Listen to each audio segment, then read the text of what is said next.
റിലേഷൻസിന് ഒരുപാട് ഇമ്പോർട്ടൻസ് കൊടുക്കുന്ന ഒരാളാണ്. ഇപ്പം ഞാൻ ബാംഗ്ലൂരിൽ ഞാൻ ജനിച്ചു വളർന്നൊക്കെ ബാംഗ്ലൂരിലാണ്. അപ്പോൾ എനിക്ക് ഭയങ്കര ആഗ്രഹം ഉണ്ടായിരുന്നു നാട്ടിൽ വന്ന് പഠിക്കണം എന്നുള്ളത്.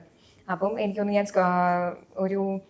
നവോദയ ഇത് ഞാൻ ഒരിക്കൽ നാട്ടിൽ പോയ സമയത്താണ് ഞാൻ അറിയുന്നത് ഇങ്ങനെ നമുക്ക് ഹോസ്റ്റലൊക്കെ നിന്ന് പഠിക്കാം എന്നൊക്കെ അറിയുന്ന സമയം മുതൽ ഞാൻ ചോദിക്കുന്നുണ്ട്. അപ്പോൾ എനിക്കൊന്ന് ആ ഒരു സമയത്തൊന്നും എനിക്ക് അതിൻ്റെ ഒരു വാല്യൂ അറിയാത്തതുകൊണ്ടായിരിക്കും ഈ വീട്ടിൽ നിന്ന് വിട്ടു നിൽക്കുന്നതായിരിക്കും രസം എന്നുള്ളത്. എനിക്കൊന്ന് ഈ സിനിമയ്ക്ക് വന്നതിന് ശേഷം ഞാൻ ആദ്യമായിട്ട് വീട്ടിൽ നിന്ന് മാറി നിൽക്കുന്നത് ഞാൻ കൊച്ചിയിൽ വന്നിട്ട് സിനിമയ്ക്ക് വേണ്ടിയിട്ടാണ്.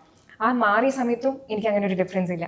പക്ഷെ ഒരു 2-3 മാസം കഴിഞ്ഞിട്ട് ആദ്യമായിട്ട് 2-3 മാസം കഴിഞ്ഞിട്ട് വീട്ടിൽ പോകുമ്പോൾ ഒരു ഫീൽ ഉണ്ടല്ലോ, അയ്യോ ആ സമയത്ത് ശരിക്കും റിയലൈസ് ചെയ്യുക വീട്ടിൽ നിൽക്കുന്നതിൻ്റെ ഒരു ഇമ്പോർട്ടൻസ്, അല്ലെങ്കിൽ ഫാമിലി കൂടെ നിൽക്കുന്ന ഒരു ഇമ്പോർട്ടൻസ്. അപ്പോൾ ഈ പറയുന്ന പോലെ തന്നെ എനിക്കൊന്ന് ഫ്രണ്ട്സ് ആണെങ്കിലും ഒരുപാട് ഇൻവെസ്റ്റ് ചെയ്ത് ഞാൻ കൂടെ നിൽക്കുന്ന ഒരാളാണ്. അപ്പം ഒരു പോയിന്റിൽ ഇത് എവിടെയെങ്കിലും ഒന്ന് എന്തെങ്കിലും ഒരു ഇംബാലൻസ് ആവുന്ന സമയത്തും ആ സമയത്ത് എപ്പോഴും മനസ്സിലാവുന്ന ഒരു കാര്യം ഫാമിലി എന്നുള്ളത് ഇസ് ഓൾവേസ് ദെയർ.